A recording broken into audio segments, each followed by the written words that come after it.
सबक नंबर 5। अमीर लोग पैसे का आविष्कार करते हैं। संसार में अक्सर चतुर नहीं साहसी लोग आगे बढ़ते हैं। पिछली रात मैंने लिखने के काम से फुर्सत निकाली और अलेक्जेंडर ग्राहम बेल के जीवन पर आधारित टीवी कार्यक्रम देखा। उस वक्त बेल ने अपने टेलीफोन का पेटेंट कराया था और उनके इस नए आविष्कार की मांग बहुत ज़्यादा होने की वजह से वे बहुत परेशान थे। ज़्यादा बड़ी कंपनी की ज़रूरत महसूस होने पर वे उस जमाने की नामी कंपनी वेस्टर्न यूनियन के पास गए और उनसे पूछा कि क्या वे उनके पेटेंट तथा छोटी कंपनी को खरीदेंगे। इस पूरे सौदे के बदले में वे $10 लाख चाहते थे। वेस्टर्न यूनियन के प्रेसिडेंट ने उनकी किल्ली उड़ाते हुए इस प्रस्ताव को ठुकरा दिया और कहा कि वे बहुत ज़्यादा कीमत मांग रहे हैं। बाकी इतिहास है। एक मल्टी बिलियन डॉलर उद्योग का उदय हुआ और AT&T नामक कंपनी का जन्म हुआ। अलेक्जेंडर ग्राहम बेल के कार्यक्रम के ठीक बाद शाम के समाचार आ गए। समाचारों में एक स्थानीय कंपनी में चटनी की खबर थी। कर्मचारी नाराज थे और शिकायत कर रहे थे कि कंपनी के मालिक अन्याय कर रहे हैं। फैक्ट्री के सामने लगभग 45 साल की उम्र का एक मैनेजर अपनी पत्नी और 2 बच्चों के साथ खड़ा था। इस मैनेजर को नौकरी से निकाल दिया गया था और वह अपने परिवार के साथ फैक्ट्री के सुरक्षा कर्मियों से गुंजाइश कर रहा था कि वे उसे मालिक से बात करने दें ताकि वे उसे निकालने पर पुनर्विचार करें। उसने उसी समय एक मकान खरीदा था और उसे डर था कि कहीं वह उसे गवा ना दे। कैमरा उसकी याचना पर केंद्रित था ताकि पूरा संसार इस दृश्य को देख ले। यह कहने की ज़रूरत नहीं है कि इस पर मेरा ध्यान केंद्रित हो गया। 1984 से मैं सिखाने के पेशे में हूँ। यह एक बेहतरीन और पुरस्कारदायक अनुभव रहा है। यह एक विचलित करने वाला पेशा भी रहा है क्योंकि मैं हज़ारों लोगों को सिखा चुका हूँ और मैं सभी में एक साझी बात देखता हूँ जिसमें मैं भी शामिल हूँ। हम सभी में ज़बरदस्त क्षमताएँ होती हैं और हमें प्रकृति से बहुत से गुणों का वरदान मिलता है, लेकिन एक चीज़ हम सभी को किसी न किसी हद तक पीछे रोक कर रखती है। यह है खुद के बारे में शंका। तकनीकी जानकारी की कमी हमें उतना पीछे रोक कर नहीं रखती है जितना कि आत्मविश्वास की कमी। कई लोग दूसरों के मुकाबले इसके ज़्यादा शिकार होते हैं। हम में से ज़्यादातर लोग जानते हैं कि एक बार कॉलेज से निकलने के बाद कॉलेज की डिग्रियां या अच्छे ग्रेड उतने महत्वपूर्ण नहीं रह जाते। शैक्षणिक जगत से बाहर के असल संसार में ग्रेड से ज़्यादा महत्वपूर्ण किसी चीज़ की ज़रूरत होती है। मैंने इसे कई नामों से पुकारे जाते सुना है। जज्बा, बहादुरी, दम, कलेजा, साहस, दुस्साहस, चालाकी, हिम्मत, लगन और दमक। इस चीज़ पर कोई भी लेबल लगा दिया जाए, यह अंततः किसी के भविष्य पर उसके स्कूल के ग्रेड से ज़्यादा असर डालती है। हम में से प्रत्येक के भीतर इन साहसिक, लगनशील और हौसले वाले चरित्रों में से एक होता है। हमारे भीतर के इस चरित्र का एक विपरीत पहलू भी होता है जो अपने घुटने टेक सकता है और ज़रूरत पड़ने पर याचना भी कर सकता है। मरीन कॉर्प के पायलट के रूप में वियतनाम में 1 साल रहने के बाद मैं अपने भीतर छुपे इन दोनों चरित्रों के बारे में अंतरंगता से जान गया था। दोनों में से किसी को भी दूसरे से बेहतर नहीं कहा जा सकता। बहरहाल, शिक्षक के रूप में मैंने पहचाना कि बहुत ज़्यादा डर और अपनी क्षमताओं पर शंका ही इंसान की प्रतिभा के सबसे बड़े दुश्मन होते हैं। यह देखकर मेरा दिल टूट जाता था कि विद्यार्थी जवाब तो जानते थे लेकिन उनमें जवाब के अनुरूप काम करने का साहस नहीं था। संसार में अक्सर चतुर नहीं साहसी लोग आगे बढ़ते हैं। मेरा खुद का अनुभव यह रहा है कि वित्तीय प्रतिभा के लिए तकनीकी ज्ञान और साहस दोनों की ही ज़रूरत होती है। अगर डर बहुत ज़्यादा प्रबल है तो प्रतिभा का दमन हो जाता है। अपनी कक्षाओं में मैं विद्यार्थियों को बहुत प्रेरित करता हूँ कि वे जोखिम लेना सीखे, बहादुर बने और अपनी प्रतिभा से उस डर को शक्ति व चतुराई में बदल लें। कुछ के लिए यह कारगर होता है जबकि बाकी डर जाते हैं। मुझे एहसास हो चुका है कि पैसे के मामले में ज़्यादातर लोग सुरक्षित खेल खेलना चाहते हैं। मैंने ऐसे सवाल सुने हैं, जोखिम क्यों लेना? मैं अपने वित्तीय IQ को विकसित करने का झंझट क्यों पालूं? मुझे वित्तीय दृष्टि से साक्षर क्यों बनना चाहिए? इस पर मैं जवाब देता हूँ, सिर्फ इसलिए ताकि आपके पास ज़्यादा विकल्प रहें। आगे विशाल परिवर्तन आने वाले हैं। आने वाले वर्षों में युवा आविष्कार अलेक्जेंडर ग्राहम बेल जैसे कई लोग आएंगे, बिल गेट्स जैसे 100 लोग होंगे और माइक्रोसॉफ्ट जैसे विशाल व सफल कंपनियां पूरे संसार में हर साल बनेंगी। और इसके अलावा कहीं अधिक दिवालियापन, चटनियाँ तथा कटौतियों भी होंगी। तो अपने वित्तीय IQ को विकसित करने का झंझट क्यों पाले? इस सवाल का जवाब कोई दूसरा नहीं, सिर्फ आप ही दे सकते हैं। लेकिन मैं आपको इतना बता सकता हूँ कि मैं खुद ऐसा क्यों करता हूँ। मैं ऐसा इसलिए करता हूँ क्योंकि यह जीवित रहने के लिए सबसे रोमांचक समय है। मैं परिवर्तन से डरने के बजाय उसका स्वागत करता हूँ।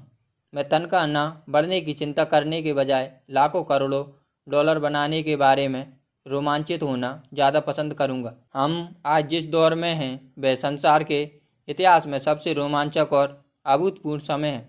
आज से कई पीढ़ियों बाद लोग पलटकर इस युग को देखकर कहेंगे कि यह कितना रोमांचकारी युग रहा होगा। यह पुराने की मृत्यु और नए के जन्म का समय कहा जाएगा। इस युग में उथल पुथल बहुत थी, लेकिन रोमांच भी बहुत था। तो अपने वित्तीय IQ को विकसित करने का झंझट क्यों पालो? क्योंकि यदि आप ऐसा करते हैं तो आप बहुत समृद्ध बनेंगे, और अगर आप ऐसा नहीं करते हैं तो आगे आने वाला समय आपके लिए डरावना होगा। ऐसे समय में आप कुछ लोगों को बहादुरी के साथ आगे बढ़ते हुए देखेंगे, जबकि दूसरों को अपने घिसे हुए जीवन रक्षकों से चिपते देखेंगे। 300 साल पहले ज़मीन को दौलत माना जाता था, इसलिए जो व्यक्ति ज़मीन का मालिक होता था वह दौलतमंद होता था। बाद में दौलत ज़मीन के बजाय फैक्ट्रियों तथा उत्पादन से जुड़ गई और अमेरिका का वर्चस्व कायम हो गया। इसके साथ ही उद्योगपति दौलत का स्वामी बन गया। आज दौलत का वास सूचना या जानकारी में है, यानी जिस व्यक्ति के पास सही समय पर सबसे ज़्यादा जानकारी होती है वह दौलत का स्वामी होता है। समस्या यह है कि जानकारी पूरे संसार में प्रकाश के वेग से उड़ती है। इस नई दौलत को सीमाओं या हदों से नहीं बांधा जा सकता, जिस तरह की ज़मीन और फैक्ट्रियों को बांधा जा सकता है। परिवर्तन ज़्यादा तेज और ज़्यादा नाटकीय होंगे। नए मल्टीमिलियनर्स की संख्या में भारी वृद्धि होगी, मगर ऐसे भी लोग होंगे जो पीछे छूट जाएंगे। आज मैं बहुत सारे लोगों को संघर्ष करते और अक्सर ज़्यादा कड़ी मेहनत करते देखता हूँ, सिर्फ इसलिए क्योंकि वे पुराने विचारों को कसकर पकड़े रहते हैं। वे चाहते हैं कि परिस्थितियाँ पहले जैसी ही रहें, इसलिए वे परिवर्तन का प्रतिरोध करते हैं। मैं ऐसे लोगों को जानता हूँ जो अपनी नौकरियाँ छूटने या अपने मकान गंवाने के लिए तकनीक, अर्थव्यवस्था या अपने बॉस को दोष देते हैं। दुर्भाग्य से उन्हें यह महसूस ही नहीं होता कि समस्या का कारण वे खुद भी हो सकते हैं। पुराने विचार उनके सबसे बड़े शत्रु होते हैं। ये विचार शत्रु इसलिए होते हैं क्योंकि उन्हें यह बात पता ही नहीं होती कि जिस पुराने ज़माने में वह विचार या कार्यशैली संपत्ति थी वह पुराना ज़माना अब जा चुका है। एक दोपहर में अपने द्वारा इजाद किए गए बोर्ड गेम कैश फ्लो का इस्तेमाल करके लोगों को निवेश करने का तरीका सिखा रहा था। एक महिला क्लास में अपनी सहेली को साथ लेकर आई थी। उस सहेली का हाल में तलाक हुआ था। स्त्री धन तय करने की प्रक्रिया में उसके हाथ बुरी तरह जल गए थे और वह अब कुछ जवाब खोज रही थी। उसकी सहेली को लगा कि शायद इस क्लास से उसे कुछ सीखने को मिलेगा। हमारा गेम लोगों को यह सिखाने के लिए तैयार किया गया है कि पैसा कैसे काम करता है। गेम खेलते समय वे इनकम स्टेटमेंट और बैलेंस शीट के आपसी संबंध के बारे में सीखते हैं। वे यह सीखते हैं कि किस तरह दोनों के बीच नकदी का प्रवाह होता है और किस तरह दौलत की राह में आपको अपनी संपत्ति वाले कॉलम से निकलने वाले मासिक कैश फ्लो को इस बिंदु तक बढ़ाना होता है कि वह आपके मासिक खर्च से ज़्यादा हो जाए। एक बार जब आप यह कर लेते हैं तो आप चूहा दौड़ से बाहर निकलने और तीर मार्ग पर पहुंचने में कायम हो जाते हैं। जैसा मैं कह चुका हूं, कुछ लोग इस खेल से नफरत करते हैं, कई इससे प्रेम करते हैं और बाकी इसे समझ ही नहीं पाते। इस महिला ने कुछ सीखने का एक मूल्यवान अवसर खो दिया। शुरुआती दौर में उसे एक खिलौना कार्ड मिला जिस पर एक नाव बनी हुई थी। पहले तो वह खुश हुई, अरे वाह, मुझे नाम मिल गई। इस पर उसकी सहेली ने उसे यह समझाया कि संख्याएं उसके इनकम स्टेटमेंट और बैलेंस शीट में कैसे काम करती हैं। इससे वह कुंठित हो गई क्योंकि उसे गणित कभी पसंद नहीं रहा था। बाकी खिलाड़ियों ने धैर्यपूर्वक इंतजार किया। जब उसकी सहेली ने उसे इनकम स्टेटमेंट, बैलेंस शीट और मासिक कैश फ्लो का आपसी संबंध समझाया, जब उसे एहसास हुआ कि अंक कैसे काम कर रहे थे, तो अचानक उसे समझ आ गया कि उसकी नाप तो उसे जिंदा खा रही है। खेल में बाद में उसे नौकरी से भी निकाल दिया गया और उसे एक बच्चा हो गया। यह खेल उसके लिए एक भयानक अनुभव साबित हुआ। क्लास के बाद वह महिला मुझसे बोली कि उसकी सहेली बहुत विचलित हो गई है। वह क्लास में निवेश के बारे में सीखने आई थी और उसे यह विचार पसंद नहीं आया कि इतनी मूर्खतापूर्ण खेल को खेलने में इतना ज़्यादा समय बर्बाद किया जाए। उसकी सहेली ने उसे समझाने की कोशिश की कि वह अपने भीतर झांक कर देखे कि क्या उस खेल में किसी तरह उसकी अंदरूनी झलक दिखाई देती है। इस सुझाव पर उस महिला ने अपना पैसा वापस मांग लिया। उसने कहा कि यह सोचना भी मूर्खता है कि कोई खेल उसकी अंदरूनी झलक दिखा सकता है। उसका पैसा तुरंत वापस कर दिया गया और वह चली गई। 1984 से मैंने व्यय करके करोड़ों डॉलर कमाए हैं, जो स्कूली तंत्र नहीं करता। स्कूल में ज़्यादातर शिक्षक व्याख्यान देते हैं। अपने छात्र जीवन में मुझे व्याख्यानों से चिढ़ होती है। मैं जल्दी ही बोर हो जाता था और मेरा दिमाग इधर उधर भटकने लगता था। 1984 में मैंने खेलों और सिमुलेशंस के माध्यम से सिखाना शुरू किया। आज भी मैं इन्हीं साधनों पर भरोसा करता हूँ। मैं हमेशा अपने वयस्क विद्यार्थियों को प्रोत्साहित करता हूँ कि वे खेल को इस नज़रिए से देखें कि यह उन्हें उनके ज्ञान और अज्ञान की झलक दिखाता है। सबसे महत्वपूर्ण बात, खेल व्यवहार की झलक दिखाते हैं। वे तुरंत फीडबैक देते हैं। किसी शिक्षक के आम व्याख्यान के बजाय खेल आपको एक व्यक्तिगत व्याख्यान दे रहा है, जिसे खासतौर पर आपके लिए बनाया गया है। जो महिला खेल छोड़कर चली गई थी, उसकी सहेली ने बाद में मुझे फ़ोन करके ताज़ा जानकारी दी। उसने कहा कि उसकी सहेली अब शांत हो गई थी। शांत होने के बाद वह खेल और अपने जीवन के बीच थोड़ा आपसी संबंध देख सकती थी। हालांकि उसने या उसके पति ने कभी नाम नहीं खरीदी थी, लेकिन उनके पास बाकी तमाम चीज़ें थीं जिनकी कल्पना की जा सकती थी।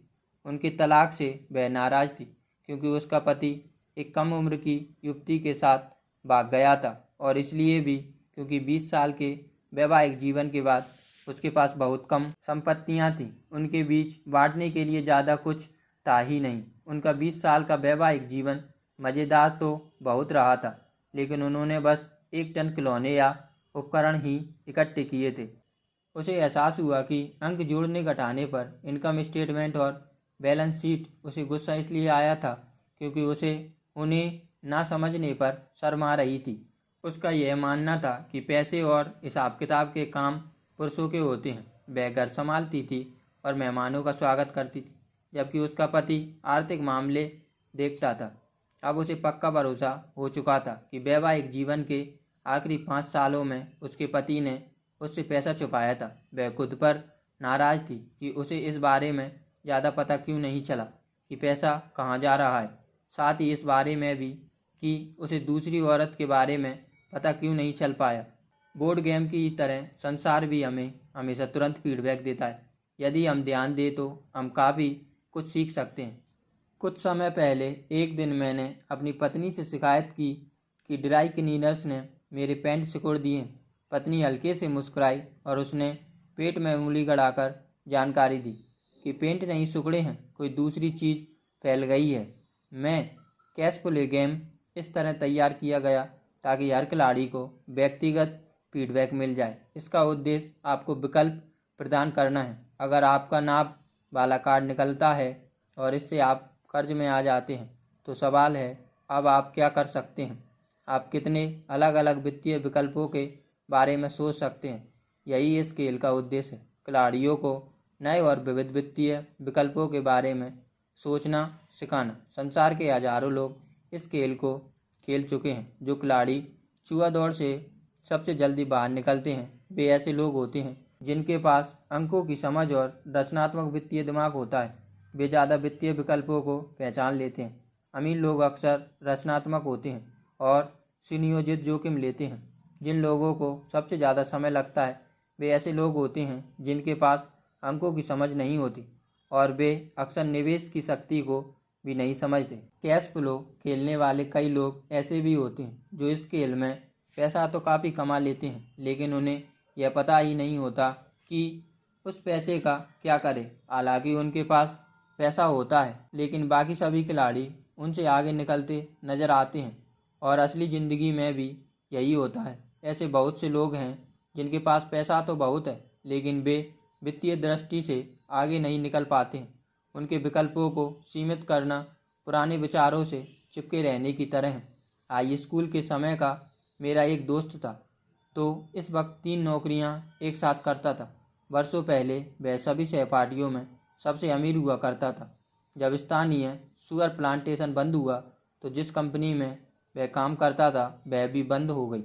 उसके हिसाब से उसके पास सिर्फ एक ही विकल्प था और वह था पुराना विकल्प, कड़ी मेहनत करो। समस्या यह थी कि वह कोई बराबरी की नौकरी नहीं खोज पाया जो पुरानी कंपनी में उसकी वरिष्ठता को मान्यता दे।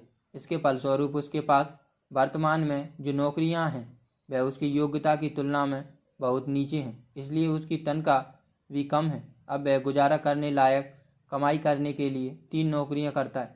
मैंने कैश फ्लो खेलने वाले लोगों को यह शिकायत करते देखा है कि उनके पास सही अवसर वाले कार्ड नहीं आ रहे हैं, इसलिए वे जहाँ के तहाँ बैठे रहते हैं। मैं ऐसे लोगों को जानता हूँ जो असली ज़िंदगी में भी यही करते हैं। वे बैठे बैठे सही अवसर का इंतज़ार करते रहते हैं। मैंने यह भी देखा है कि कई लोगों को सही अवसर वाला कार्ड तो मिल जाता है, मगर उनके पास पर्याप्त पैसे नहीं होते। फिर वे शिकायत करते हैं कि अगर उनके पास ज़्यादा पैसे होते तो वे जुआ दौड़ से बाहर निकल जाते, इसलिए वे जहाँ के तहाँ बैठे रहते हैं। मैं असली ज़िंदगी में भी ऐसे लोगों को जानता हूँ जो ठीक ठाक ऐसा ही करते हैं। उन्हें भी बेहतरीन सौदे दिखते हैं, लेकिन उनके पास उन्हें खरीदने के लिए पैसे नहीं होते।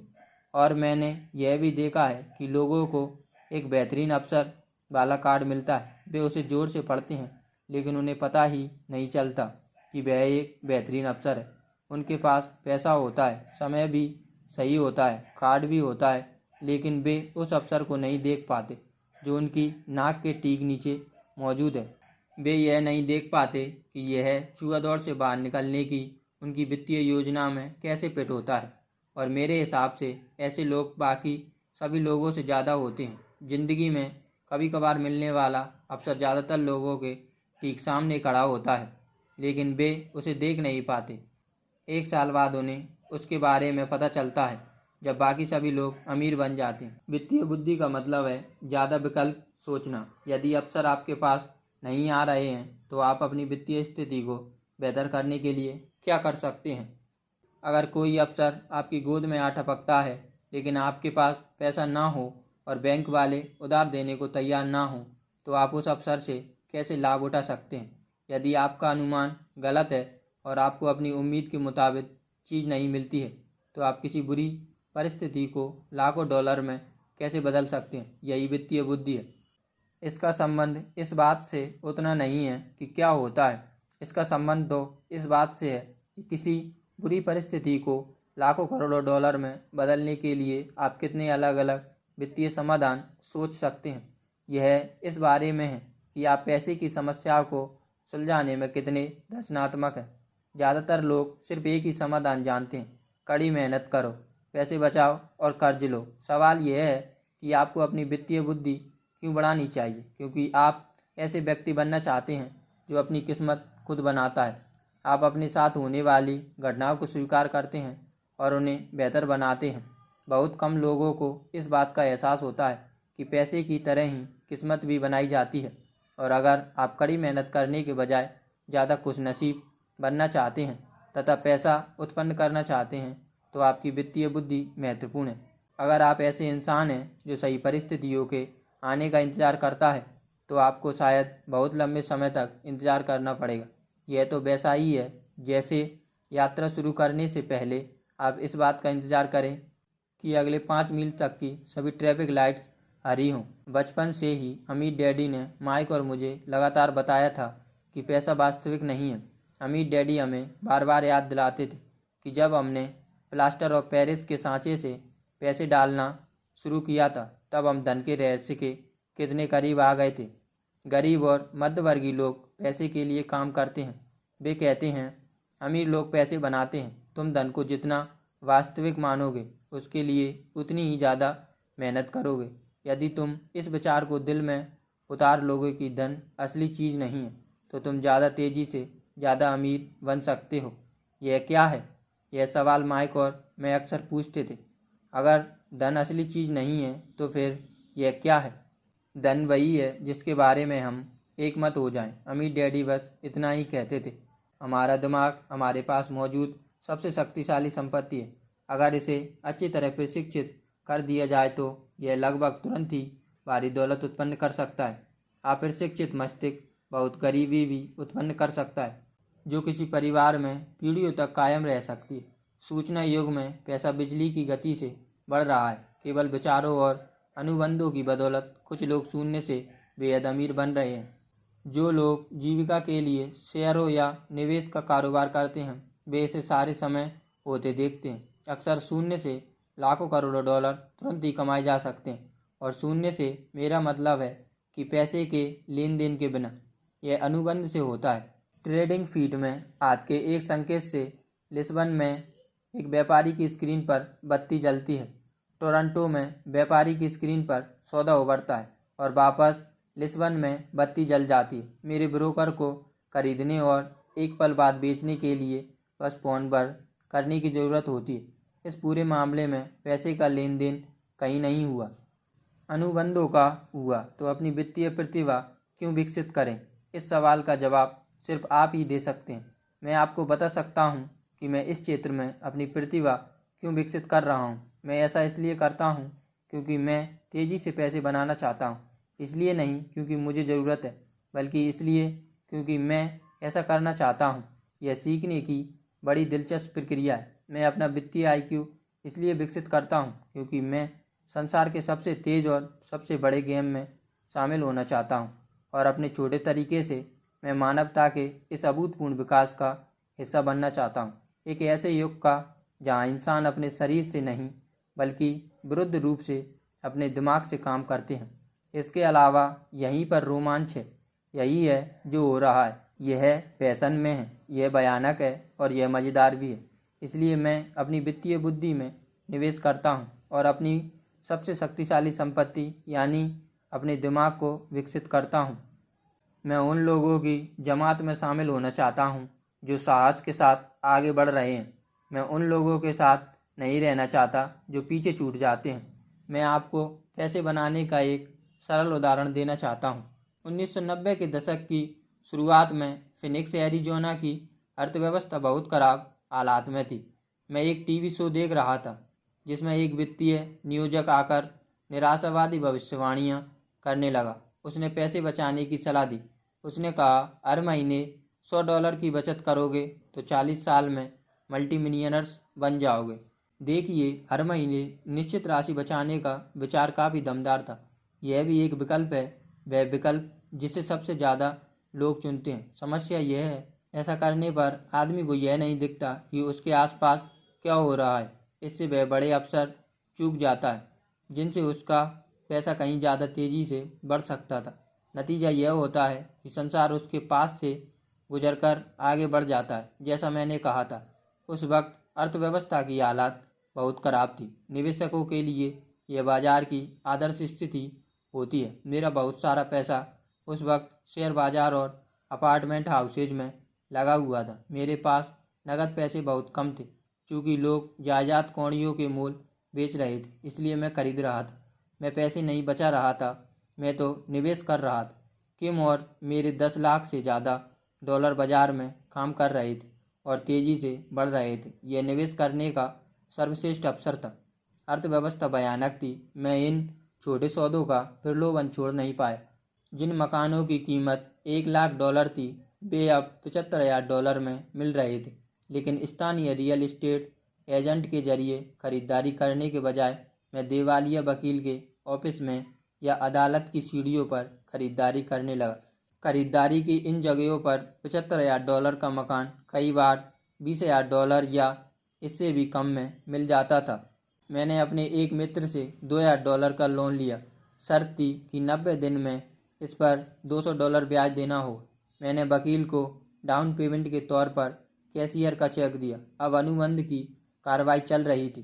तब मैंने एक विज्ञापन देकर $75,000 के मकान को सिर्फ $60,000 में बेचने का प्रस्ताव रखा। कोई डाउन पेमेंट नहीं। फ़ोन की घंटी तेज़ी से बजने लगी। संभावित खरीदारों को छांटा गया और एक बार जब जायदाद कानूनन मेरी हो गई तो सभी संभावित खरीदारों को मकान देखने की अनुमति दे दी गई।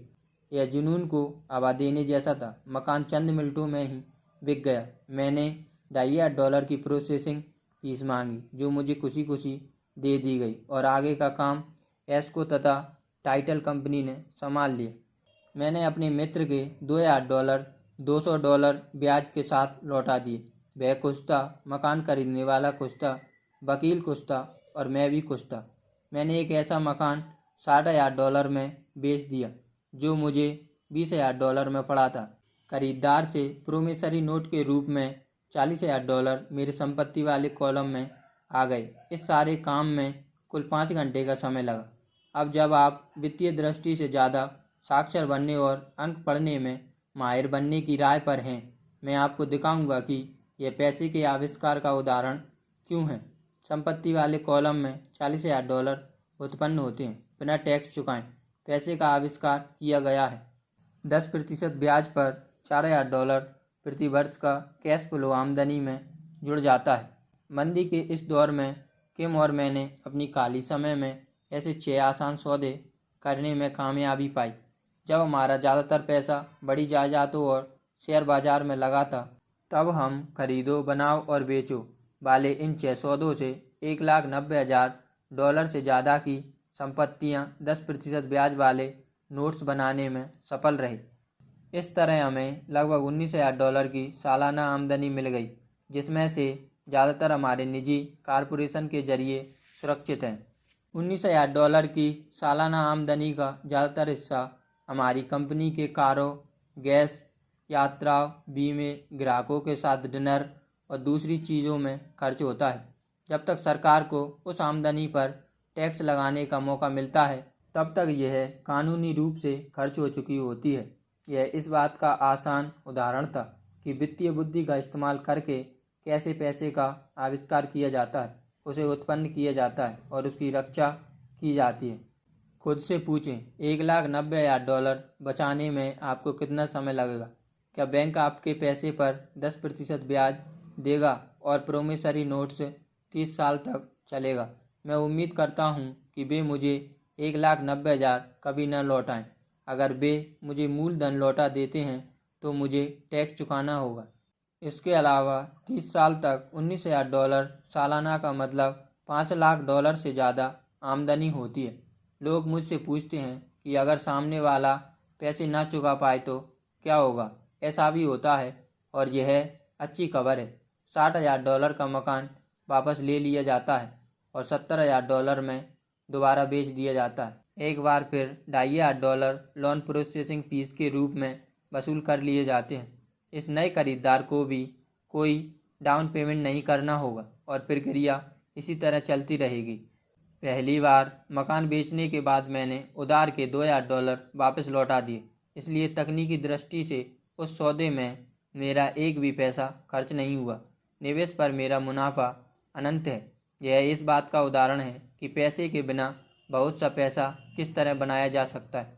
मेरे दूसरे सौदे में यानी मकान दोबारा बेचने पर मैं $2,000 अपनी जेब में रख लूँगा और कर्ज की अवधि एक बार फिर 30 साल कर दूँगा।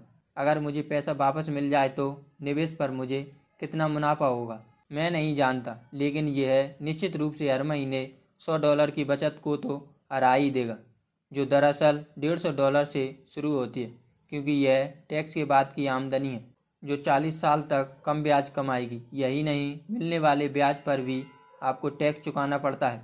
इसमें ज़्यादा समझदारी नहीं है। यह सुरक्षित तो हो सकता है, लेकिन चतुराई भरा नहीं है।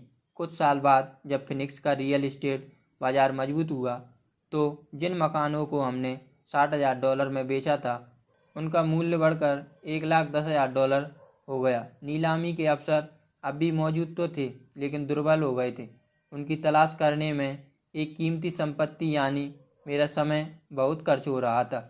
इसके अलावा हजारों खरीदार मुट्ठी भर उपलब्ध सौदों की तलाश कर रहे थे। बाजार बदल गया था। यह आगे बढ़ने और संपत्ति वाले कॉलम के लिए दूसरे अवसरों की तलाश करने का समय था। आप यहाँ ऐसा नहीं कर सकते, यह कानून के खिलाफ है। आप झूठ बोल रहे हैं। मैं यह टिप्पणियाँ जितनी बार सुनता हूँ उतनी बार यह नहीं सुनता। क्या आप मुझे ऐसा करने का तरीका बता सकते हैं? गणित सरल है। आपको इसमें बीजगणित या कैलकुलेटर के ज्ञान की ज़रूरत नहीं होती। कानूनी सौदे और भुगतान की वसूली का काम इसको कंपनी संभालती है। मुझे छत की मरम्मत या टॉयलेट ठीक कराने की चिंता भी नहीं रहती, क्योंकि यह काम उस मकान के मालिक करते हैं। यह उनका मकान है। कभी कभार कोई किस्त नहीं देता है और यह बहुत बढ़िया होता है, क्योंकि इससे विलम्ब शुल्क मिलता है या उन्हें मकान से बाहर निकालकर दोबारा मकान बेच दिया जाता है। अदालतें इस काम को संभाल लेती हैं। हो सकता है कि यह आपके इलाके में काम ना करे। बाजार की परिस्थितियां भिन्न हो सकती हैं, लेकिन यह उदाहरण दर्शाता है कि एक सरल वित्तीय प्रक्रिया से लाखों डॉलर कैसे उत्पन्न हो सकते हैं, वह भी बहुत कम पैसे और बहुत कम जोखिम में। यह सिर्फ अनुबंध के जरिए पैसे कमाने का उदाहरण है। हाई स्कूल पास करने वाला कोई भी व्यक्ति यह काम कर सकता है, लेकिन ज़्यादातर लोग ऐसा नहीं करते। वे तो मेहनत करो या पैसे बचाओ की पुरानी सलाह ही पर अमल करते हैं। लगभग 30 घंटे की मेहनत में संपत्ति वाले कॉलम में लगभग $1,90,000 आ गए और टैक्स भी नहीं चुकाना पड़ा। इनमें से कौन सा काम आपको ज़्यादा मुश्किल लगता है? नंबर 1, कड़ी मेहनत करें, 50% टैक्स चुकाएं, जो बचता है उसे बचाएं। आपकी बचत 5% ब्याज कमाती है, जिस पर एक बार फिर टैक्स लगता है। या नंबर 2, अपनी वित्तीय बुद्धि को बढ़ाने का समय निकालें। अपने दिमाग और संपत्ति वाले कॉलम की शक्ति का दोहन करें। यदि आप पहले विकल्प का इस्तेमाल करते हैं तो निश्चित रूप से यह पता लगा लें कि $1,90,000 बचाने में आपको कितना समय लगता है। समय आपकी सबसे बड़ी संपत्तियों में से एक है। अब आप समझ सकते हैं कि मैं खामोशी से अपना सिर क्यों हिलाता हूँ जब मैं अभिभावकों के मुंह से सुनता हूँ, मेरा बच्चा स्कूल में अच्छा प्रदर्शन कर रहा है और अच्छी शिक्षा प्राप्त कर रहा है। बढ़िया है, लेकिन क्या इतना ही काफ़ी है? मैं जानता हूँ कि ऊपर बताई गई निवेश रणनीति काफ़ी छोटी है। इसका इस्तेमाल सिर्फ यह दर्शाने के लिए किया गया है कि छोटी रकम कैसे बड़ी रकम में बदल सकती है। एक बार फिर मेरी सफलता यह बताती है कि प्रबल वित्तीय बुनियाद कितनी महत्वपूर्ण होती है, जिसकी शुरुआत एक सुदृढ़ वित्तीय शिक्षा से होती है। मैं यह पहले भी बता चुका हूँ, लेकिन यह दोहराने लायक है। वित्तीय बुद्धि में ये 4 मुख्य तकनीकी योग्यताएं शामिल होती हैं। Number 1, accounting. अकाउंटिंग वित्तीय बुद्धि, साक्षरता या अंक पढ़ने की योग्यता है। यदि आप कारोबार या निवेश खड़े करना चाहते हैं तो यह एक अत्यावश्यक योग्यता है। नंबर 2, निवेश। निवेश पैसों से पैसे कमाने का विज्ञान है। नंबर 3, बाजारों को समझना। बाजारों को समझना मांग और पूर्ति का विज्ञान है। अलेक्जेंडर ग्राहम बेल ने बाजार को बह दिया जो यह चाहता था। यही बिल गेट्स ने भी किया। $75,000 का मकान $20,000 में खरीदकर उसे $60,000 में बेच दिया। यह भी बाजार द्वारा उत्पन्न अवसर को जकड़ने का परिणाम था। कोई खरीद रहा था, कोई बेच रहा था। नंबर 4, कानून। कानून अकाउंटिंग, कारपोरेट, राज्य और संघीय कानूनों का ज्ञान है। मैं नियमों के हिसाब से खेलने की सलाह देता हूँ। यही वह बुनियादी नियम या योग्यताओं का मिश्रण है जिसकी ज़रूरत दौलत की सफल तलाश के लिए होती है। चाहे यह छोटे मकान खरीदना हो या अपार्टमेंट बिल्डिंग, कंपनियां, शेयर, ब्रांड, कीमती धातुएं, बेसबॉल कार्ड या कोई दूसरी चीज़ हो। कुछ साल बाद रियल एस्टेट बाजार पलट गया और बाकी हर व्यक्ति इसमें अंदर आ रहा था। शेयर बाजार उछाल पर था और हर व्यक्ति उसमें प्रवेश कर रहा था। अमेरिका अर्थव्यवस्था दोबारा अपने पैरों पर खड़ी हो रही थी। मैंने बेचना शुरू कर दिया था और अब पेरू, नॉर्वे, मलेशिया तथा फिलीपींस की यात्रा करने लगा। निवेश परिदृश्य बदल गया था। अब हम रियल एस्टेट नहीं खरीद रहे थे। अब तो हम संपत्ति वाले कॉलम के भीतर मूल्य को बढ़ते हुए देख रहे थे और शायद जल्द ही बेचना शुरू कर देंगे। मुझे लगता कि छोटे मकान वाले उन 6 सौदों में से कुछ बिक जाएंगे और $40,000 के नोट नकदी में बदल जाएंगे। मुझे अपने अकाउंटेंट को फ़ोन करना होगा कि वह नकदी के लिए तैयार रहे और उसे सुरक्षित करने के तरीके खोजे। मैं जो बात कहना चाहता हूँ वह यह है कि निवेश आते जाते रहते हैं। शेयर बाजार ऊपर नीचे होता रहता है। अर्थव्यवस्था सुधरती बिगड़ती रहती है। संसार जीवन में कभी कभार मिलने वाले अवसर हमेशा आपको दे रहा है, आपके जीवन के हर दिन, मगर अक्सर हम उन्हें देख नहीं पाते, लेकिन वे ज़्यादा मौजूद होते हैं। संसार जितना ज़्यादा बदलता है और तकनीक जितनी ज़्यादा बदलती है, उतने ही अधिक अवसर आएंगे जो आपको और आपके परिवार को कई पीढ़ियों तक वित्तीय दृष्टि से सुरक्षित बना सकते हैं। अपनी वित्तीय बुद्धि विकसित करने की झंझट में क्यों पड़े? एक बार फिर सिर्फ आप ही इसका जवाब दे सकते हैं। मैं तो बस इतना जानता हूँ कि मैं सीखना और विकास करना क्यों जारी रखता हूँ। मैं ऐसा इसलिए करता हूँ क्योंकि कई परिवर्तन आने वाले हैं। मैं अतीत से चिपके रहने के बजाय परिवर्तन का स्वागत करना ज़्यादा पसंद करूँगा। मैं चाहता हूँ कि बाजार में ज्वार भी आएगा और भाटा भी आएगा। मैं अपनी वित्तीय बुद्धि को लगातार बढ़ाना चाहता हूँ क्योंकि बाजार में होने वाले हर परिवर्तन पर कुछ लोग घुटने टेक कर अपनी नौकरियों की भीख मांगेंगे। इस दौरान दूसरे लोग जीवन की थमाई बुरी परिस्थितियों को लेंगे और जीवन हम सभी को कभी कभार बुरी परिस्थितियां थमाता है और उन्हें लाखों डॉलर में बदल लेंगे। यही वित्तीय बुद्धि है। मुझसे अक्सर उन बुरी परिस्थितियों के बारे में पूछा जाता है जिन्हें मैंने लाखों डॉलर में बदला है। मैं अपने निवेशकों के ज़्यादा उदाहरण देने में संकोच करता हूँ क्योंकि मुझे डर है कि यह डींगे आंकने या सेकी बगाड़ने का काम लग सकता है। मेरा ऐसा कोई इरादा नहीं है। मैं तो सिर्फ वास्तविक और आसान घटनाओं के संख्यात्मक व समय अवधि वाले उदाहरण देता हूँ।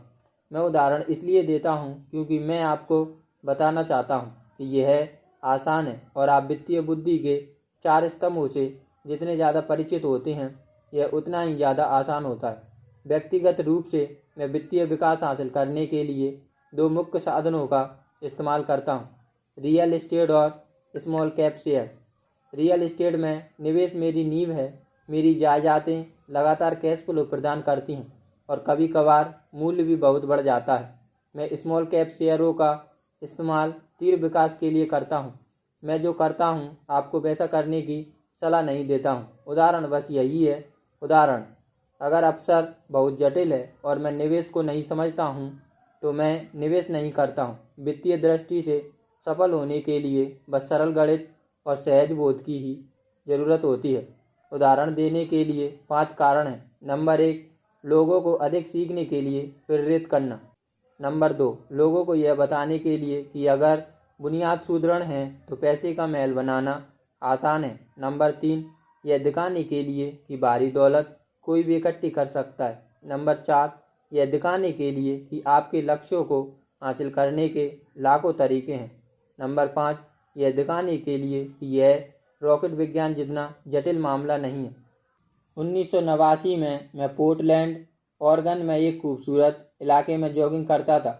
यह एक उपनगर था, लेकिन इसमें छोटे छोटे मकान थे। वे छोटे और प्यारे थे। मुझे लगता था कि लिटिल रेड राइडिंग हुड नानी के यहाँ जाने के लिए वहाँ फुटपाथ पर कुदकती दिखेगी।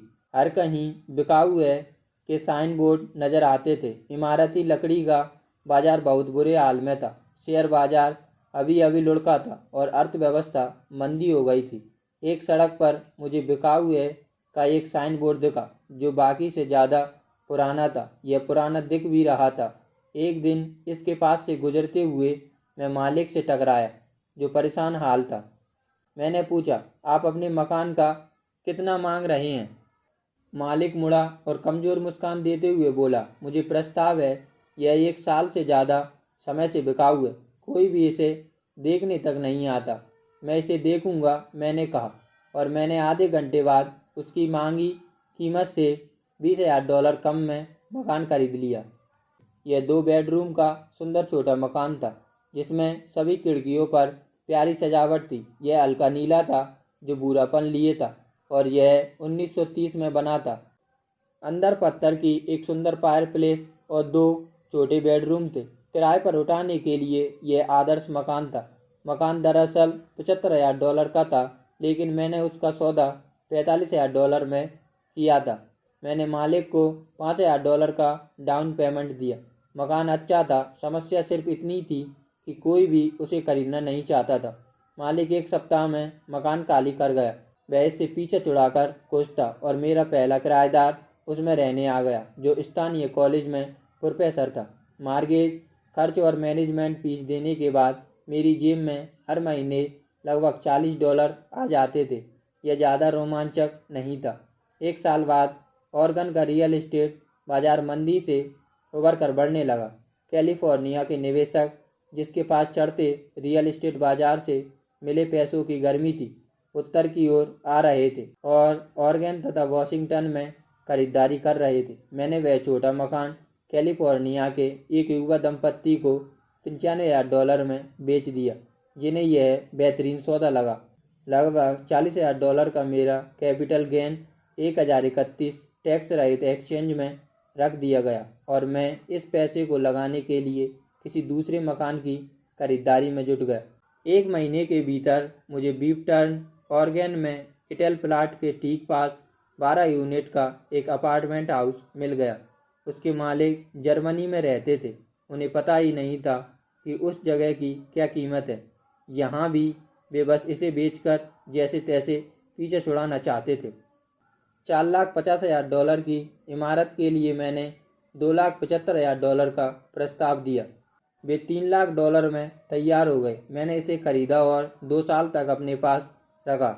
उसी 1031 एक्सचेंज प्रक्रिया का इस्तेमाल करते हुए हमने उस इमारत को $4,95,000 में बेच दिया और इस पैसे से फिनिक्स, एरिजोना में 30 यूनिट की अपार्टमेंट इमारत खरीद ली।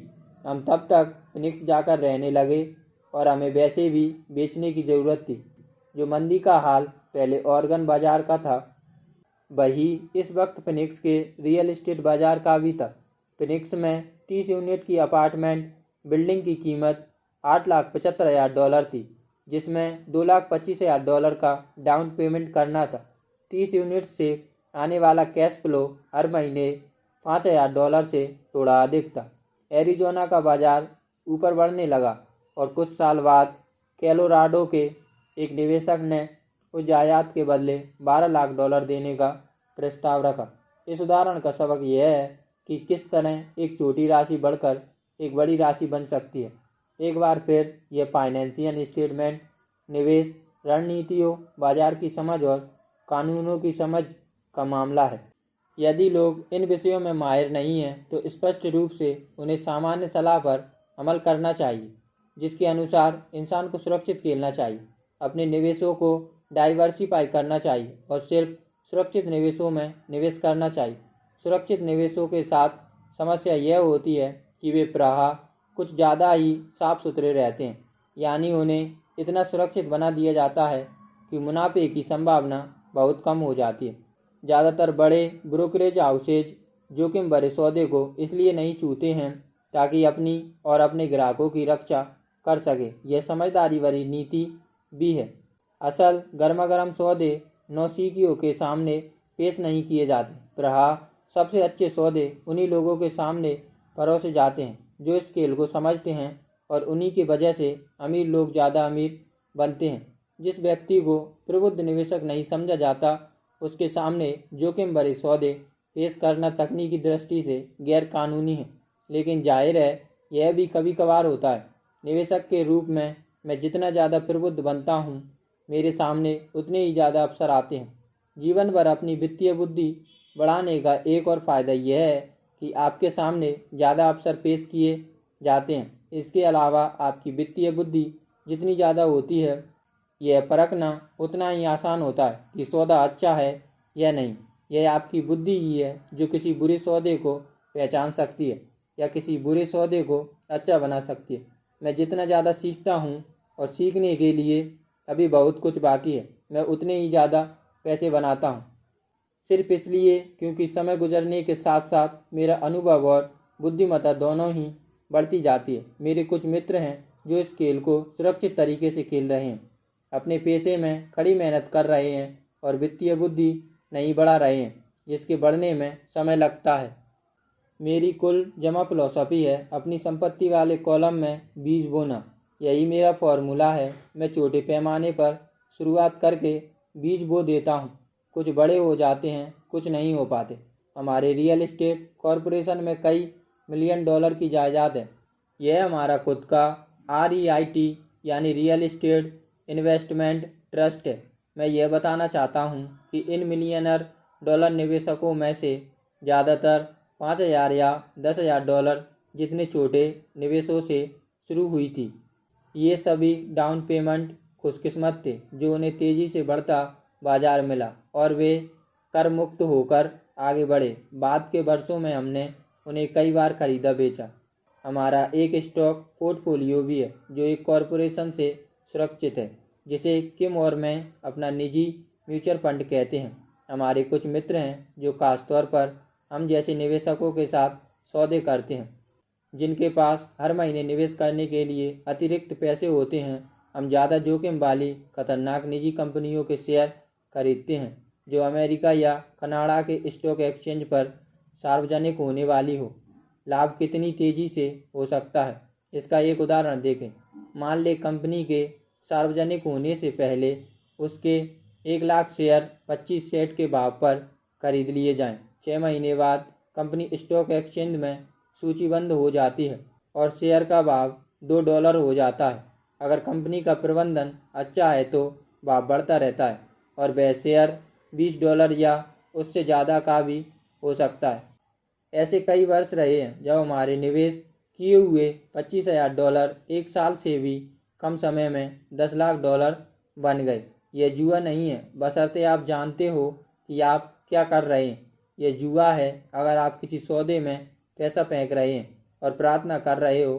किसी भी चीज़ में महत्वपूर्ण यह है कि आप अपनी तकनीकी योग्यता, बुद्धि और खेल के प्रेम का इस्तेमाल करके नुकसान की आशंका को कम करें, जोखिम को कम करें। वैसे एक बात ध्यान रखें, जोखिम हमेशा रहता है। यह तो वित्तीय बुद्धि है जो संभावनाओं को बेहतर बनाती है। इस तरह एक व्यक्ति के लिए जो जोखिम भरा है वह किसी व्यक्ति के लिए कम जोखिम भरा होता है। यही वह मूल कारण है जिसकी वजह से मैं लोगों को लगातार प्रोत्साहित करता हूँ कि वे शेयर, रियल एस्टेट या दूसरे बाजारों के बजाय अपनी वित्तीय बुद्धि में निवेश करें। आप जितने ज़्यादा चतुर होते हैं, आपकी सफलता के अवसर भी उतने ही ज़्यादा होते हैं।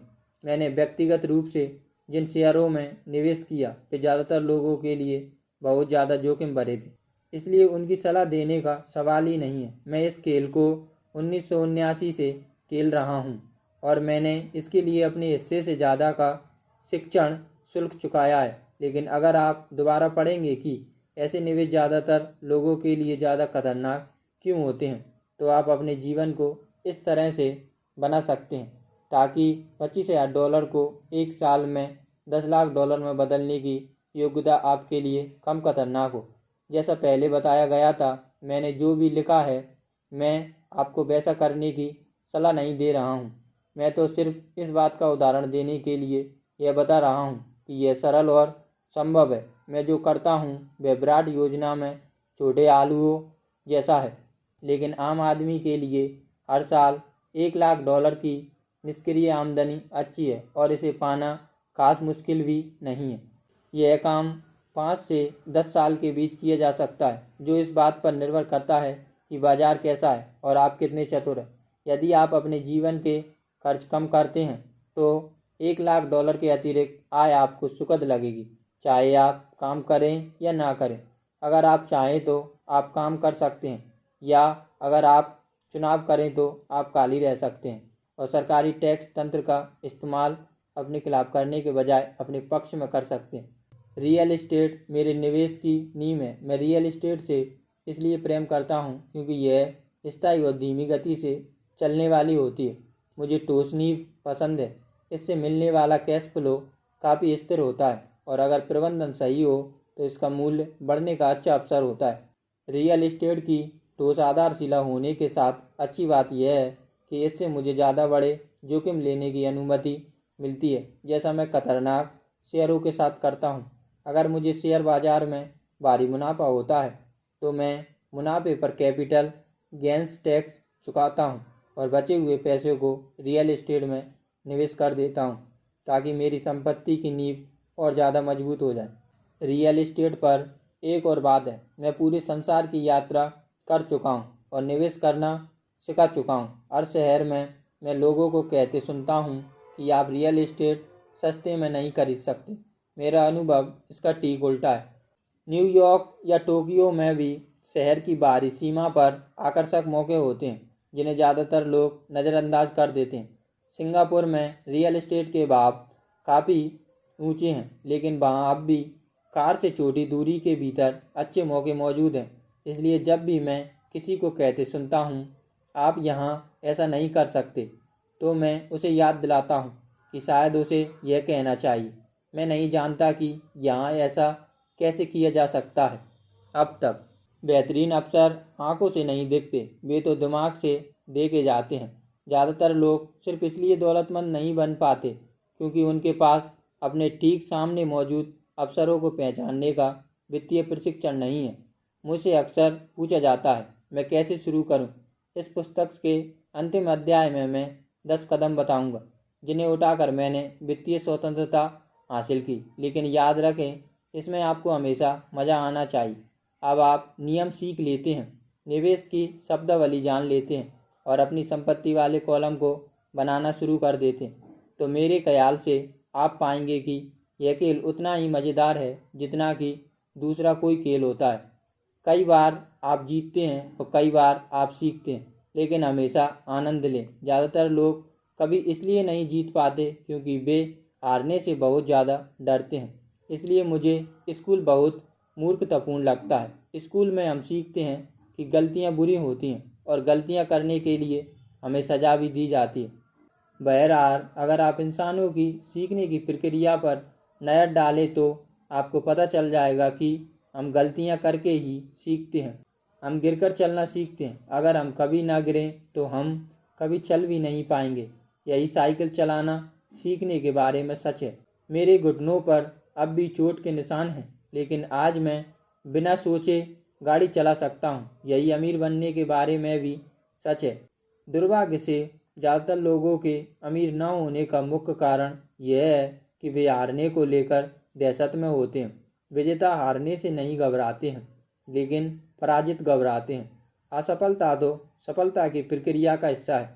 जो लोग असफलता से बचते हैं वे सफलता से भी बचते हैं। मैं पैसे को काफ़ी कुछ अपने टेनिस के खेल जैसा मानता हूँ। मैं जमकर खेलता हूँ, गलतियाँ करता हूँ, सुधारता हूँ, ज़्यादा गलतियाँ करता हूँ, सुधारता हूँ और बेहतर बनता हूँ। अगर मैं मैच हार जाता हूँ तो मैं नेट के पास जाकर अपने विरोधी से हाथ मिलाता हूँ। मैं मुस्कुराता हूँ और कहता हूँ अगले शनिवार को मिलते हैं।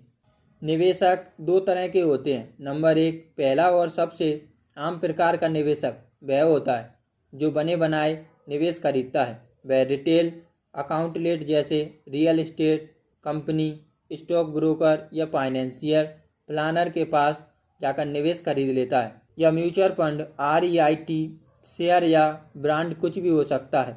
यह निवेश करने का साफ सुथरा और आसान तरीका है।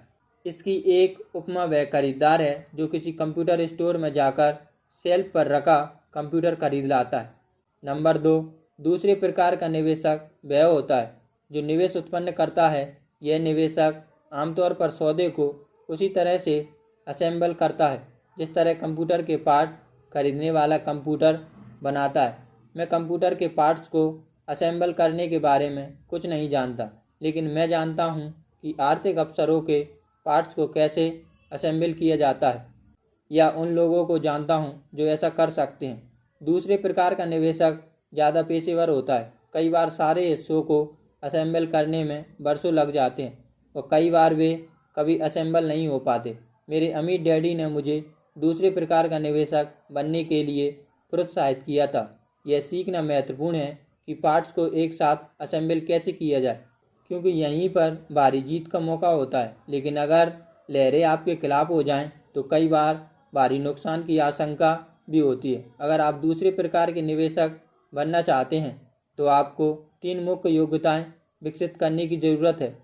नंबर 1, कोई ऐसा अवसर खोजें जिसे बाकी सभी ने नज़रअंदाज कर दिया हो।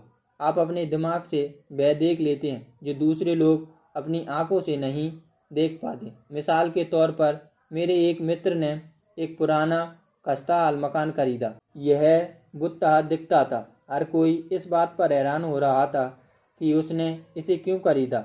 हमने जो नहीं देखा और जो उसने देख लिया वह यह था कि उस मकान के साथ 4 खाली प्लॉट भी मिल रहे थे। उसे यह बात टाइटल कंपनी जाने के बाद पता चली। मकान खरीदने के बाद उसने मकान तुड़वा दिया और 5 प्लॉट एक बिल्डर को बेच दिए। उसे अपने निवेश से 3 गुना ज़्यादा कीमत मिली। 2 महीने की मेहनत के बदले उसने $75,000 कमा लिए। यह बहुत बड़ी रकम तो नहीं थी, लेकिन निश्चित रूप से यह न्यूनतम तनख्वाह को तो हरा ही देती और यह तकनीकी दृष्टि से कठिन भी नहीं थी। नंबर 2, पैसे जुटाना। आम आदमी पैसे जुटाने के लिए सिर्फ बैंक तक जाता है, मगर दूसरे प्रकार के निवेशक को यह पता होना चाहिए कि पूंजी कैसे जुटाई जाती है और बैंक जाए बिना कितने तरीके से पैसे की व्यवस्था की जा सकती है। शुरुआत में ही मैंने सीख लिया था कि बैंक से कर्ज लिए बिना मकान कैसे खरीदे जाते हैं। मकान खोजने के बजाय पैसे जुटाने की योग्यता सीखना मेरे लिए बेशकीमती साबित हुआ। अक्सर मैं लोगों के मुंह से सुनता हूँ, बैंक मुझे कर्ज नहीं दे रहा है या मेरे पास इसे खरीदने के पैसे नहीं हैं। यदि आप दूसरे प्रकार के निवेशक बनना चाहते हैं तो आपको यह सीखने की ज़रूरत है कि उस बाधा को दूर कैसे करें जिसके सामने आने पर ज़्यादातर लोग रुक जाते हैं। दूसरे शब्दों में, ज़्यादातर लोग सिर्फ इसलिए सौदा नहीं कर पाते क्योंकि उनके पास पैसा नहीं होता। यदि आप इस बाधा को पार कर सके तो आप उन लोगों से लाखों डॉलर आगे होंगे जो ये योग्यताएं नहीं सीखते हैं। ऐसे मौके रहे हैं जब मैंने कोई मकान, शेयर या अपार्टमेंट बिल्डिंग खरीद ली, हालांकि मेरे बैंक में एक देला भी नहीं था। मैंने एक बार एक अपार्टमेंट हाउस $1.2 मिलियन में खरीदा। मैंने विक्रेता और क्रेता को लिखित अनुबंध करके इसे पक्का कर लिया। फिर मैंने $1 लाख का बयाना उधार लिया, जिससे मुझे बाकी पैसा इकट्ठा करने के लिए 90 दिन का समय मिल गया। मैंने ऐसा क्यों किया? सिर्फ इसलिए क्योंकि मैं जानता था कि उस मकान की असली कीमत $2 मिलियन थी। दरअसल पूरा पैसा इकट्ठा करने की नौबत ही नहीं आई। इसके बजाय जिस व्यक्ति ने $1 लाख उधार दिए थे, उसने मुझे सौदा खोजने के बदले $50,000 दिए। मेरी जगह पर आ गया और मैं उस सौदे से बाहर हो गया। इस काम में लगा कुल समय 3 दिन। एक बार फिर दोहराना चाहूँगा, आप जो खरीदते हैं उससे ज़्यादा महत्वपूर्ण वह होता है जो आप जानते हैं। निवेश करने का ताल्लुक खरीदने से कम जानने से ज़्यादा होता है। नंबर 3, चतुर लोगों को संगठित करें। बुद्धिमान लोग वे होते हैं जो अपने से ज़्यादा बुद्धिमान व्यक्ति के साथ काम करते हैं या उसकी सेवा लेते हैं। जब भी आपको सलाह की ज़रूरत हो तो अपने सलाहकार समझदारी से चुनें। सीखने के लिए बहुत कुछ है, लेकिन पुरस्कार गगनचुंबी हो सकते हैं। अगर आप इन योग्यताओं को नहीं सीखना चाहते हैं तो मैं आपको पहले प्रकार का निवेशक बनने की सलाह दूंगा। आप जो जानते हैं वह आपकी सबसे बड़ी भारी पूंजी है। आप जो नहीं जानते हैं वह आपका सबसे बड़ा जोखिम है। जोखिम हमेशा रहता है, इसलिए जोखिम से बचने के बजाय इसका प्रबंधन करना सीखें।